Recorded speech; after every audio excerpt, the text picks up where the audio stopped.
জামালপুরে ৩ চোরকে গণপিটুনি দিয়েছে স্থানীয় এলাকাবাসী। সাজিদুল্লাহ কন্দমাসপি, জামালপুর প্রতিনিধি।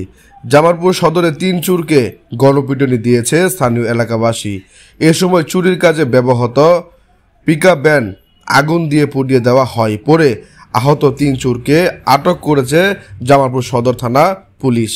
স্থানীয় ইউপি সদস্য মিজানুর রশিদ দুলাল জানান, আজ ভোরে সদর উপজেলার শরীফপুর ইউনিয়নের সেতুরকুশা গ্রামে একটি সংঘবদ্ধ গরুচুর চক্র প্রবেশ করে চোরদের উপস্থিতি বুঝতে পেয়ে ধাওয়া দেয় স্থানীয় এলাকাবাসী। এক পর্যায়ে গ্রামের শেষ মাথায় একটি বিলের ধারে চোরদের পিকআপ ভ্যানটি আটকে যায়।